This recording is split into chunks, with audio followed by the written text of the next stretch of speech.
Hey everyone, welcome back to my channel. Today's video is going to be about Deadpool and Wolverine, the latest movie by Marvel and Fox franchise. So this movie was actually made just to let us know that Fox is officially ended its superhero genre. And from now on, all the X-Men characters will be included in Marvel movies.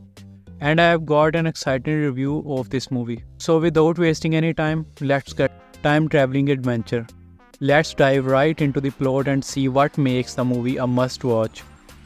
The movie kicks off with Deadpool being abducted by the TVA, the Time Variance Authority.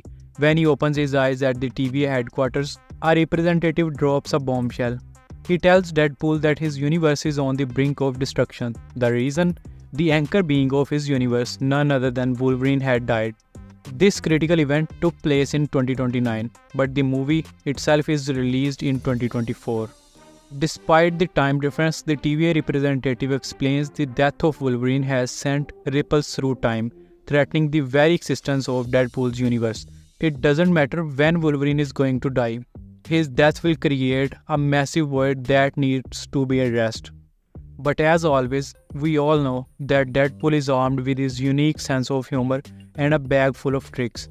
One of the key elements of the movies is Deadpool. Here I want you to have a sneak peek on Deadpool's device, which Cable gave him in previous movie. Deadpool used that device to travel to the sacred timeline and to get a job in Avengers, but when he meets Happy Hogan, he clearly refuses to let him in. And in the whole movie, Deadpool was trying to find his purpose. His fiancée was telling him, "You are useless and you have no purpose on this earth."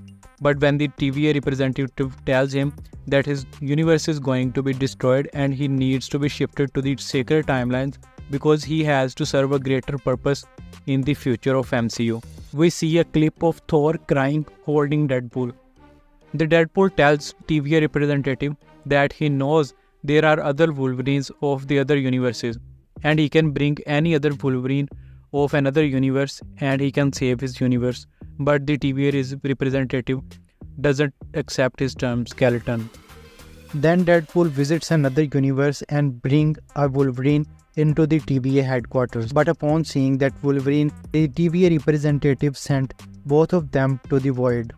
So Void is a place which does not exist in any of the timeline, and all the wasted beings are sent there so that they can cause no harm to the timelines. There we see Cassandra Nova and so many cameos of different superheroes. I don't want to spoil their cameos, but those cameos were really worth watching. But one thing that I can tell you for sure, that there is a team of different Deadpools and there are almost 100 Deadpool in this movie.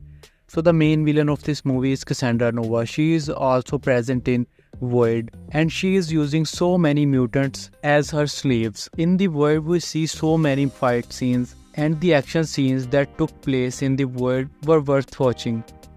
The teamwork combined with Deadpool's leadership and Wolverine leads to some hilarious and thrilling moments. Their interactions and combined efforts are a big highlight of what I enjoyed with my friends after Spider-Man No Way Home, and it had that potential. Marvel could have worked on story more than this, but it is okay because the movie takes some serious times to give us cameos, and one of the main purpose of the movie was to set up Marvel Universe for Phase 6. So in conclusion, Deadpool and Wolverine gave us a great time with its violence and R-rated action sequences. And I would love to see what Marvel Universe and Marvel Studios have planned for the mutants in this universe.